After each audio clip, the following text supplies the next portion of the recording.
What's up, peeps? What up? Say hi. We are officially on the road again, guys. Getting ready to It's gonna be get hard. a new whip. Yes, sir. Yeah, so if you got a Ford Explorer, Ford Expedition, Don't. you go get your spark plugs changed Tune or up. whatever, tune up. If it's hard to get out of there, first of all, don't work on it with the engine hot. Secondly, if it's hard to get out of there, like extremely hard, then it's probably seized to the motor.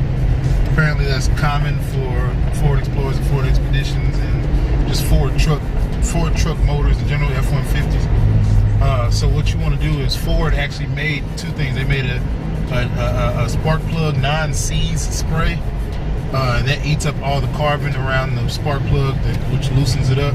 And they also made a non-seize, like a cream that you put on the spark plug before you put it in the motor. And it's supposed to keep it from seizing. Because when it seizes, it's a wrap. You gotta drill it out. Well, you don't drill it out. You take it to your mechanic, they drill it out. They take the heads off. The heads have to be redressed. It's A headache. That's what it thousands is. of dollars worth of work. So God is so good because we put this truck online to sell. Somebody came by, fixed the truck, didn't buy it, and they called back and said, hey, we're not gonna buy it because we found a bigger truck for less money, but thanks anyway. They were like, That was nobody but God. That was We've like been freaking we've been angel. stranded at home for a week since I got home from the hospital. Tony went on vacation and our truck went down the same exact day that he went on vacation. So it was like we were stuck in the house for the whole week, but it just strengthened our faith. It strengthened everything that we believe. Like, yeah, every day got stronger and stronger. And it's so weird because you sit there and you say, like, without a car, that's what y'all went through. Whatever you use every single day, yes. whether it's a spoon or a freaking tie, whatever it is, when that thing goes out, you feel it. yeah, you feel it. And it would, that little thing will challenge everything that you got going on. It really will, because Not necessarily what you believe in, but everything that you got going on. And that's when, you know, I'll tell you what, this faith thing is something that's when faith is really, you know, exercised. Yes, we use our is. car. We were heading back to Florida in this car to go down there and spend time with family, but we also had a couple ministry opportunities down there. And it's like, wow, without this doggone car, you know, we can't travel and leave worship. Like, she can't travel and make clothes. She can't travel and change girls' lives, you know, turn them into models. You know, she can't travel and we can't travel. And of course, the thing that you do the most is the thing that you're going to be tested with from the enemy. That's the thing that the enemy's going to attack. And so you got to always have a plan B. And we didn't have a plan B. So this week we sat at home getting to know each other more. Yeah. And I'll tell you what, at the end of the week, it's just, today's Friday, and we just feel like we just feel on top of the world. Not because the car is, we felt on top of the world Actually, before we before put the car came out. online. The idea to sell the car was an effect of how we felt. Yeah, of how we felt. We were like, everything was better in our minds. We just kind of accepted what was going on and said, well, we got to start from here. Like, we got, whatever we're going to do next, we got to go from here. We just know that no matter what, no matter how hard life gets, and trust me, we have been through the trenches. And like, just this year alone. Just this year alone, for me being hospitalized for 2 months. 6 hours to live. You know, it's just a lot that's been going on, and it has made our marriage stronger. It has made our parenting skills stronger. It has brought us closer as a family, because trials really do come to make you stronger. Yeah. Like, you don't feel strong in the situation. You feel utterly weak, but it's in your weakness that God's strength is made perfect in us. And so that's why we are sitting here, like, I'm almost to tears. I know you can hear it in my voice, because God's power is, all glory belongs to Him. Like, we can't take anything for ourselves. No credit, man. Like, we didn't do nothing. Anything. Like, nobody, you know, it's not everybody's gonna be able to be there for you every single moment of every single day. Oh, you definitely got it. You have to trust God. And the Bible says that. It says, trust no man Man will always fail, but at the end of the day, you have to trust God. And that's what we had to go through this week. It was rough the first day when our truck was stuck on a Walmart lot for a week. Like stuck there, and we were just grateful that it was a 24-hour Walmart, so our truck was never like there by sitting there by itself, because 24 hours somebody's always on the lot. So thank God for that, so we didn't have to get our truck towed, so we thank God for that. Like, we're looking at everything that's good in the midst of all of the trials, because trust me, it was a whirlwind, but at the end of the day, we just said, you know what, God, with or without this stuff, we're gonna worship you. Like, it doesn't matter. We came in this world with nothing, and we're gonna leave with nothing. And I don't care how much we achieve along the way, because we're going to achieve much. But at the end of the day, we're not gonna be able to take none of this stuff with us when we're gone. Only thing that we can take is the impact that we've made in this life, and the souls that we help win along the way. And so that's the only thing that we care about. And as soon as we came to that conclusion, everything started looking up. You really do. And all of this sounds cliche, but I don't care anymore. Cliche, I'm sure this cliche stuff came from real situations, because after everything that you've been through, after everything you go through, before change comes, you have to know how to, and we're saying this not because we're experts, but because we just learned it for real at 28. And that's not old, but I'm just saying, I thought I knew it, but it's not until I turned 28 that I understand it now. You have to know how to say, okay, God, here it is. I've done all I could do. I'm giving it to you, and you have to be for real about it. You have to know how to give it to God, and just kind of accept what's going on. Don't accept the failure or the defeat. To you, it's failure and defeat, because you're human. Right. But there's a power that goes beyond ours. There's an understanding that goes beyond ours, and there's a perspective that we don't have. And that's through the eyes of God. He always takes things that are imperfect and makes them perfect. He always takes people. He used people that were imperfect, and they made the most impact on the world to this day than anybody ever has. So this little situation of the car not running and giving her 6 hours to live, and then salmonella poisoning coming out of nowhere, eating up her freaking intestines, or swelling up her freaking intestines, let me say it like that. Like, the miscarriage, the bleeding, everything that's been going on, we just kind of was like, all right, okay, here, God, this is what it is. Can you make something out of this? And we've yet to see the miraculous. Hold on, Tori, baby. We've yet to see like a miraculous change, an unbelievable turnaround. Like, now we're here, and we used to be way down there. This is all still, to the naked eye, this is all still while we're going through. Like, while we're talking, stuff is still going on. But who cares now? Like, we gave it to God, and now, the smallest thing happened. They got the C spark plug out. We're driving right now. It's pretty dope. Like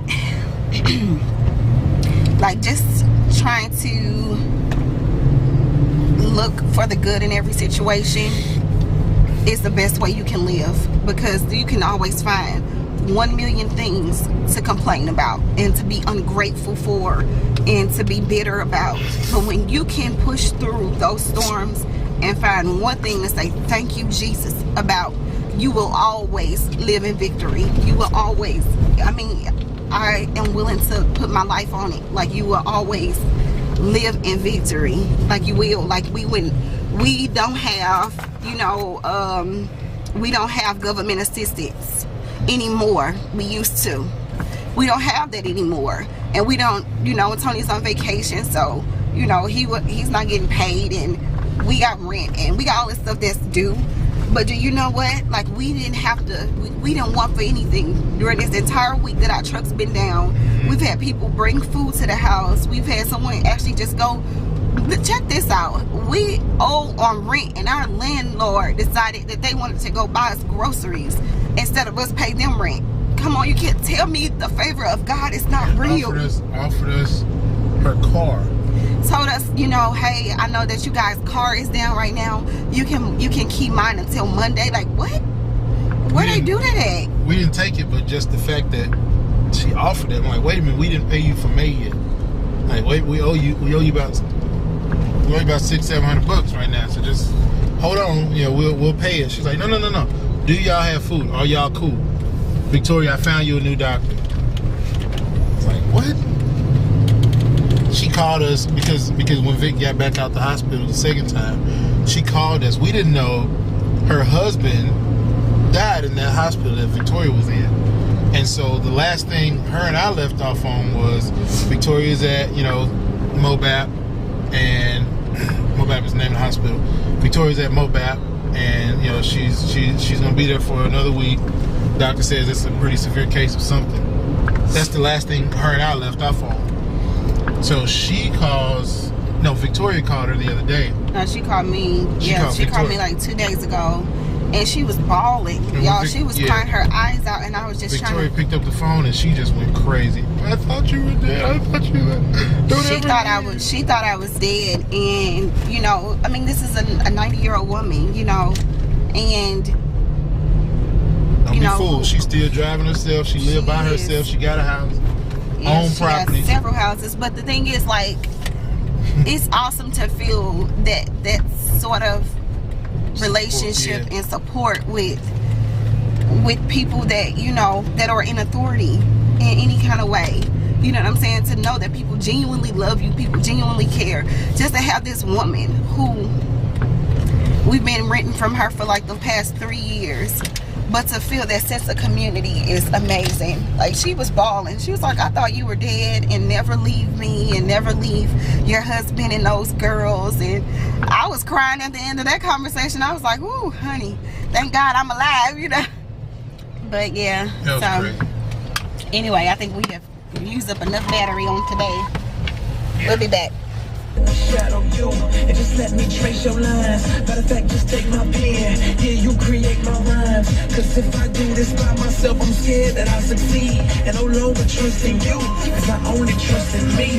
And see, that's how you end up headed to destruction. Paving the road to nowhere. Pour your life out for nothing. Like a club. Like a club. You know what's in my hand. Alright, we're gonna go across the street. You cause the dice to land.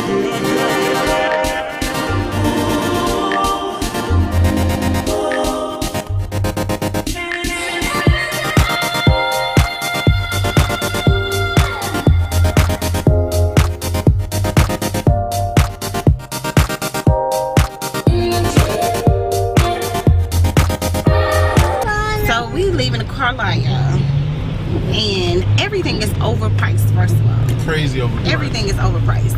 But, okay, our truck is a 2003 Ford Explorer, right? With 145,000 miles on it. And so which is good shape because it's a 12-year-old truck. And so the way you decide how many miles should be on a car is, on average, a person drives 15,000 miles for a car for the year. That's on average. It could be less, it could be more, but on average it's 15,000 miles. So you take 15 and you multiply that by the age of your car, and that is how many miles should be on your car. Well, you take 15 times, our car is 12 years old. 15 times 12 is 180, if I'm correct. So this truck should have, for the age of it, should have 180,000 miles on it. We've taken it to Florida and back, and this car has 140,000 miles on it. We just saw a Charger. A 2007, so it's 8 years old. This 2007 Charger has 150,000 miles on it. And they're gonna try to charge us 10 grand for it. Like, really? And so somebody drove the stew out of that car. Drove the tires off that car. And so, yeah, trying to sell it for 10 grand. I bet they bought that car for every bit of 3 grand and they ain't gonna sell it for 10. Yeah. Like, get your life. Yeah, that's crazy. 10,999. It ain't even half the space. It ain't even half the space that we have in this truck. Anyway. Yeah, that's crazy, man. So the hunt They had a 2001 Suburban that somebody just traded it in. 2001 Suburban. She's like, it has good speakers. It has a couple DVD players in the back. Who cares? Don't look at me and think that I just want some good speakers, okay? It's got a couple speakers. Got some good speakers. Got a couple DVD players. I don't care how your car beating. Is that racist? It is racist. She said. I don't care about your radio. How does it run? She said. How many miles is on it? She said it's 2001. They said they selling that thing for $14,000. It's 14 or 12. You crazy? A 2001. And that's when we said, deuces. My car is in amazing shape, and it's worth. In bad shape, it's worth $4,000. Bad shape is worth $3,800. In amazing shape, perfect shape, is worth $5,000. And it's a 2003. You gonna take a 2001 Suburban, almost 200,000 miles on it, and tell me that it's worth $14,000? Okay, that's our quick rant. We getting off here. Right. Bye, y'all.